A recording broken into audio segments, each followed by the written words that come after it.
Nikki Haley has said no matter what happens in New Hampshire, she plans to stay in the race. One of the next key contests is next month in her home state of South Carolina. Taurean Small joins me now from the Palmetto State.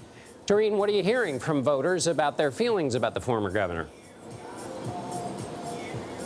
Yeah, so I've been here since the weekend, and I've been taking the temperature of voters out here in South Carolina. Quite a few of them are mixed on the former governor here. They say that, the folks who are backing Donald Trump are, in line with a lot of the opinions of voters from Iowa. They think that he's fighting for them.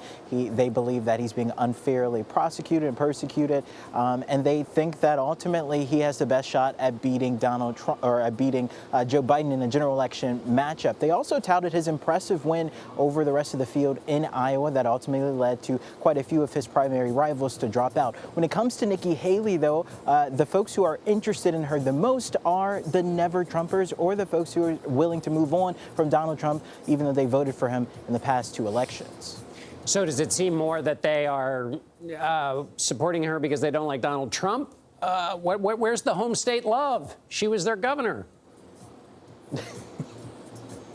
I mean, I think that's a question that we should also ask the current U.S. Senators, Tim Scott, who also endorsed Donald Trump instead of Nikki Haley. Listen, a lot of people are looking at the polls and are reading the writing on the wall. I even talked to Republican leadership, the state party here, that say that, it's unlikely that this could be a long contest because they're looking at the margin of what happens in New Hampshire about whether or not you'll have a longer run in this race. But like you said, Nikki Haley said she's going to stick it through New Hampshire to South Carolina. She's also vying for Super Tuesday.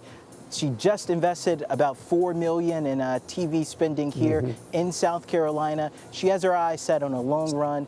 Not too many folks, at least in the state Republican Party level here, believe that that might be the case. And I believe Senator Tim Scott, who just endorsed Trump, was appointed to his Senate post by Nikki Haley when she was governor, which is colder than it is. That's cold. Colder than New Hampshire. Let me ask you as a final question, Taurean.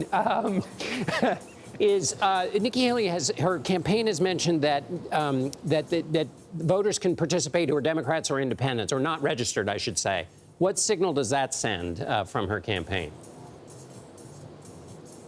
Yeah, John, it's certainly an interesting strategy. It's one that we've seen her adopt in Iowa and New Hampshire. In Iowa, we saw her make the pitch to independents, to Democrats, to participate in the caucuses and the Republican caucuses because it is legal technically.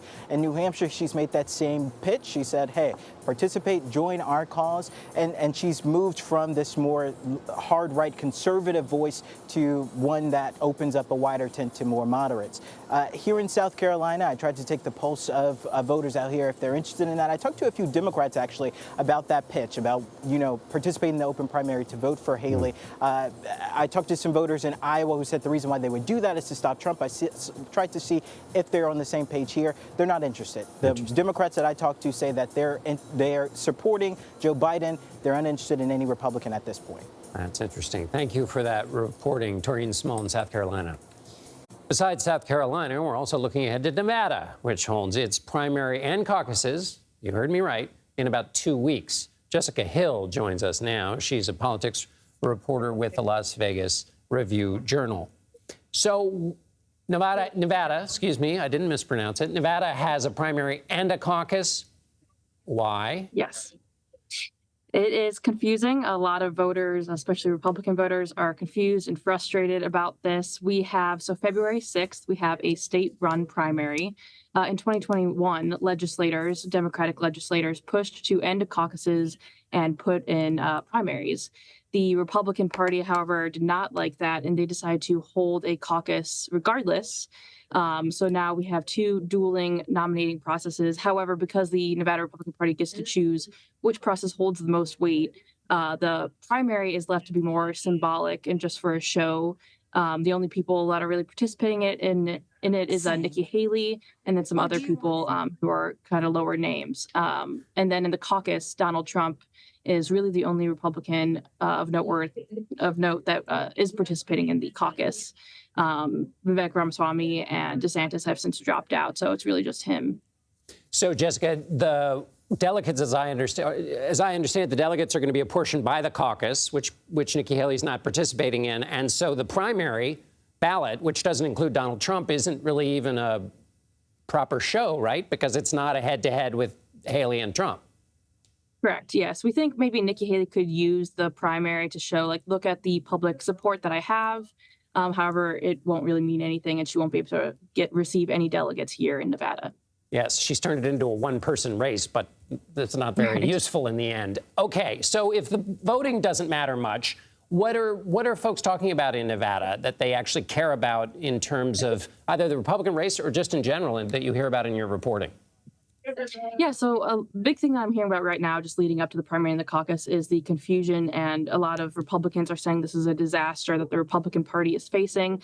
Republicans are also worried of what this could mean for turnout in November. The Nevada Republican Party, who is run by some of the fake electors that submitted fake electoral certificates for Donald Trump, have been touting some false claims of election security issues and claiming that their caucus will be more secure, and therefore you shouldn't participate in the elections. And some other Republicans fear that that could not bode well for November and electing Republicans up and down the ballot. Besides elections, another big issue here is abortion. You know, here in Nevada, it's protected in state law. However, some people fear that electing someone on a national level could outdo or overdo those laws by passing any national restrictions. So Democrats remain really focused on hitting the abortion issue because that's proved to be successful for them in the past. And then another big issue is education. Nevada has one of the lowest ranked education systems, and we're constantly looking for ways to improve that. Nevada will be a battleground state. And so, Jessica Hill, we thank you now, and we're going to be talking to you again, I'm sure. Thanks again.